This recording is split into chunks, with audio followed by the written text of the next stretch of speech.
اللہ کے نام سے شروع جو بڑا مہربان نہایت رحم والا ہے۔ سب دوستوں سے گزارش ہے کہ ایک بار درود شریف پڑھ لیں۔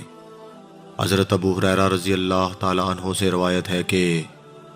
رسول اللہ صلی اللہ علیہ وآلہ وسلم نے فرمایا،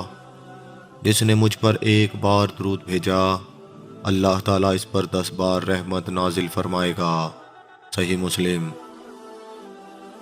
سن 5 ہجری کے غزوہ بنی مستلق میں جب مسلمان فتح یاب ہو گئے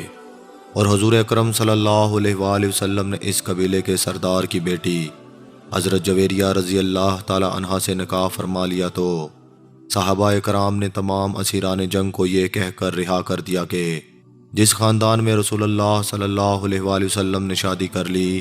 اس خاندان کا کوئی آدمی لونڈی یا غلام نہیں رہ سکتا۔ مسلمانوں کے اس حسن سلوک اور اخلاق کریمانہ سے متاثر ہو کر تمام قبیلہ مشرف با اسلام ہو گیا۔ اس کے بعد حضور صلی اللہ علیہ وآلہ وسلم نے ولید بن عقبہ کو اس قبیلہ والوں کے پاس بھیجا تاکہ وہ قبیلے کے دولت مندوں سے زکوٰۃ وصول کر کے ان کے فقراء پر تقسیم کر دے۔ قبیلہ بنی مستلق کے لوگوں کو جب ولید کی اس آمد کا علم ہوا تو وہ عامل اسلام کے استقبال کے لیے خوشی خوشی ہتھیار لے کر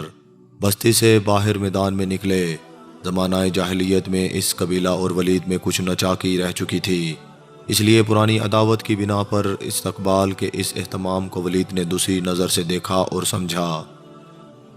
قبیلہ والوں سے اصل معاملہ دریافت کیے بغیر ہی مدینہ واپس لوٹ آیا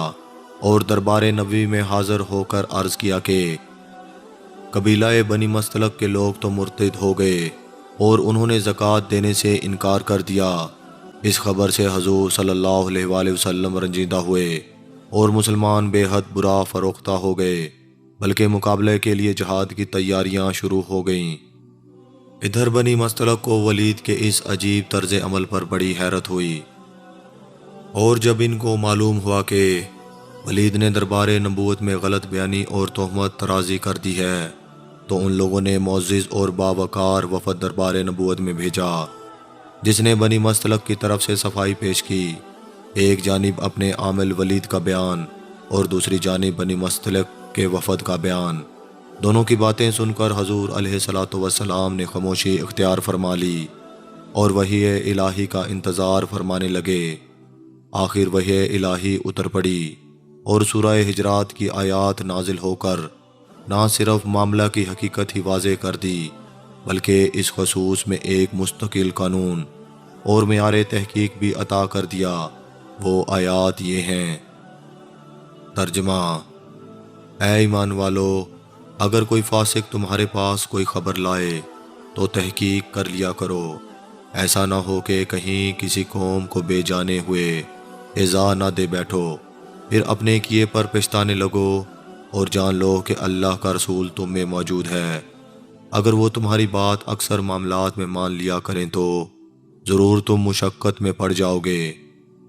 لیکن اللہ نے تمہیں ایمان کو پیارا کر دیا ہے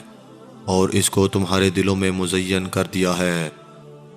اور کفر و حکم و عدولی اور نافرمانی کو تمہارے لیے ناگوارا کر دیا ہے، اور یہی لوگ اللہ کے فضل و احسان سے ہدایت یافتہ ہیں اور اللہ جاننے والا حکمت والا ہے۔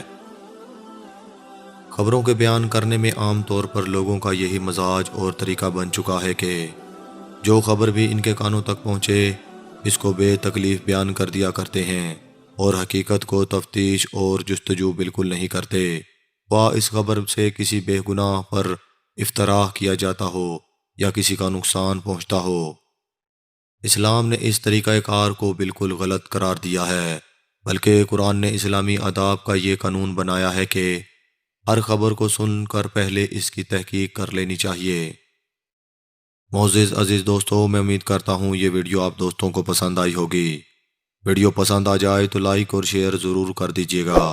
اور آنے والے نئی ویڈیو کے لیے ہمارے چینل کو سبسکرائب کر دیں، ساتھ میں موجود گھنٹی کے بٹن کو ضرور دبا دیں تاکہ ہماری ہر نئی آنے والی ویڈیو سب سے پہلے آپ تک پہنچ سکے۔ مجھے دیجیے اجازت، اللہ نگہبان۔